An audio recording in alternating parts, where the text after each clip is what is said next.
Well, you know him from Fear of the Walking Dead, but he's running around here at TIFF. Not one, but two films premiering. And there's the red carpet he's walking for. If Beale Street could talk last night, welcome Colman Domingo. Thank you very much for joining us. One of the coolest names in showbiz, Colman Domingo. What a star, the electric blue, and here you are, sharp and green. Good morning. Morning. Congratulations on not one but two films at TIFF, two very different films. Thank you so much. So let's talk about that one. We have got Oscar award-winning director, producer, writer behind this one. Yeah. So talk to us about the film, the premise, and how you got involved. The premise is it's based on an adaptation of If Beale Street Could Talk, written by James Baldwin. It's one of the most searing, electrifying, dynamic, humanistic portrayals of a family. Just dealing with a young man who's incarcerated and dealing with a young woman who's at the center who is now pregnant. And so it's just like a family coming together with so much love wrapped around it in the middle of this tragedy. But really finding their way and finding agency to really, truly get this guy out of his situation. How do you approach something like that, a book like that, and wanting to do the movie? I think you approach it... It must be overwhelming at times. You know, it feels like a tremendous responsibility because I'm such a fan of James Baldwin and so is Barry. Everyone in the cast is, and every designer, I think, as well. And you really want to undertake this in a way which has given such credence to the characters, to what he's written, to the language, especially the language. The language is so rich. And you just really want to pour your heart and soul into it. And that's what we all did. We all came together and we truly became a family. Barry is such a gentle, generous director. And I think he really did make sure that every nuance, the music, every camera angle, there's so much love for these people and so much love wrapped in this film. You can see it in the trailer. I mean, Barry Jenkins, he's so brilliant, and what a masterpiece. I cannot wait to watch this. When you were sitting there with the audiences last night, what did that feel like to see how engaged they are and their reactions to this film? You know what? The last time I was here, I was very nervous because it was my first time seeing the film that I was here with.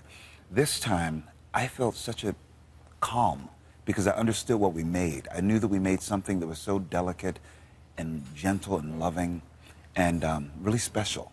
So I was ready to share it with everybody. I had such a sense of calm. I was not nervous and running around, and I was just having a good time, which is why I wore the electric blue. I just wanted to have some fun. Regina King wore electric blue, and we're like, oh, wow, that's the Beale Street blue now. Had you seen it before, or was this the first time? I saw it about 2 weeks ago in L.A. in a tiny screening room with some industry. And it's funny, the first time I saw it, I think I was just monitoring and looking at like what we created and how it was shaped and edited. And so I was able to just relax at TIFF last night and really just see the piece for what it is and how it soars and sings with visuals and language. And there's so much love on that screen. Truly, you're going to walk away with there's so much heart. And so much humanity. And a lot of humor, too. Apparently, I have a lot of humor in the film. I noticed that last night. I feel like we're going to see you on the Oscar red carpet for that one. Then we need to talk about a very different film that you're also celebrating here at TIFF, and it's called Assassination. People are saying it's Mean Girls meets The Purge. Very timely topic for today when it comes to social media and privacy issues. Yes. Privacy is leaked, and a town goes berserk.